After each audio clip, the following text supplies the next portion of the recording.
लुधियाना के सुनील और उसकी बीवी रीटा एक अच्छे और संपन्न परिवार से ताल्लुक रखते थे। एक दिन रीटा की भाभी उसके घर आती है।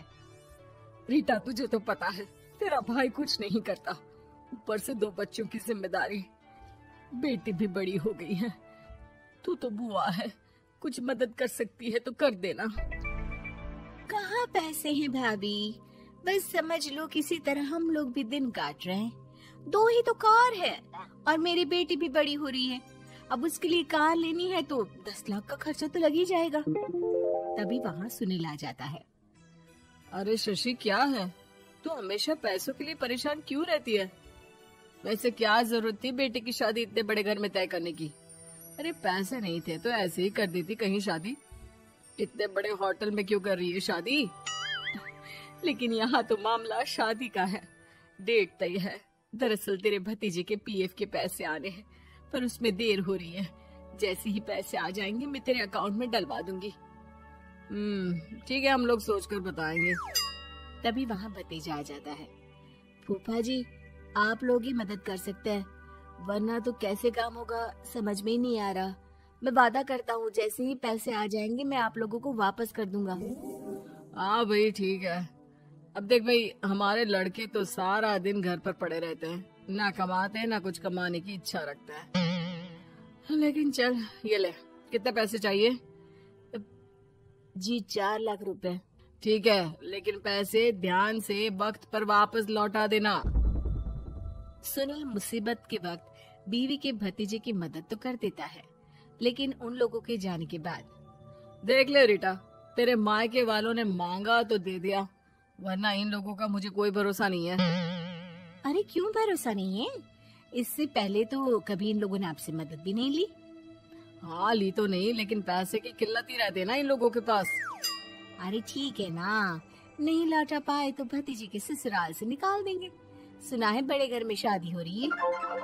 सुनील और रीटा पैसे तो दे देते हैं, लेकिन अगले रोज ही। हाँ भाई साले साहब, क्या हाल है? ठीक हूँ जीजा जी। क्या बात है, सालों बाद आपका फोन, जरूर कोई बात होगी, बताइए ना। अरे वो तेरी बड़ी भाभी आई थी, बेटी की शादी कर रही है ना, तो पैसे लेने के लिए मैंने दे दिए 4 लाख। सोचा भाई किसी गरीब की बेटी की शादी हो रही है, पुण्य मिल जाएगा। अच्छा किया जीजा जी, उनका बेटा बहुत मेहनती है, जल्द ही लौटा भी देगा। वहीं रीटा भी फोन करके हर किसी को पैसे देने की बात करती है।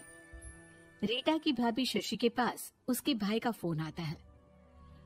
तूने सुनील से पैसा लिया है क्या? नहीं भाई, सिर्फ बात की है, बोल तो रहा है कि दे देगा।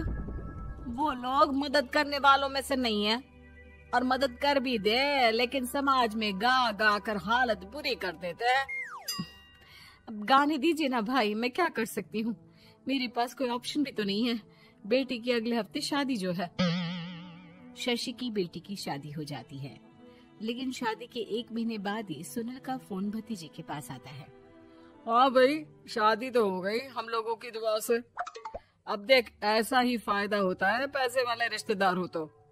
तेरे वक्त पर हम कैसे खड़े हो गए थे, लेकिन अब पैसा लौटा दे भाई। जी मैंने पीएफ के लिए अप्लाई कर दिया था, उसकी नोटिफिकेशंस मैं आपको भी भेज देता हूँ। मुझे लगता है 10 दिन में पैसे आ जाना चाहिए।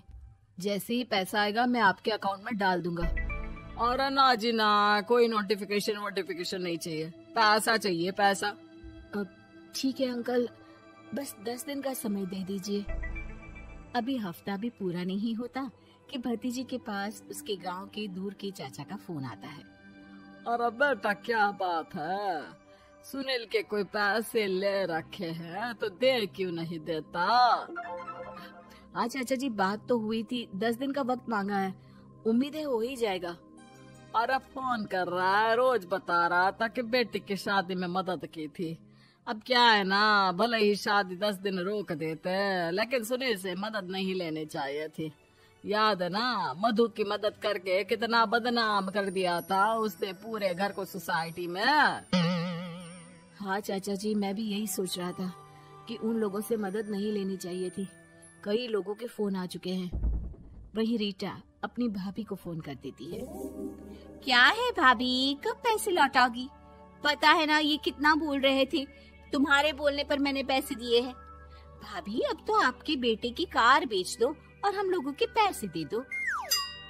अरे लेकिन रीटा, बात तो 3 महीने की हुई थी ना, अभी तो 2 महीने भी नहीं हुए पैसा लिए, थोड़ा तो सब्र करो।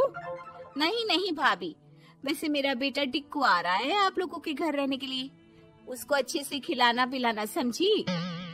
भाभी को समझ में नहीं आता कि वो क्या करे। वो बेटे से बात करती है।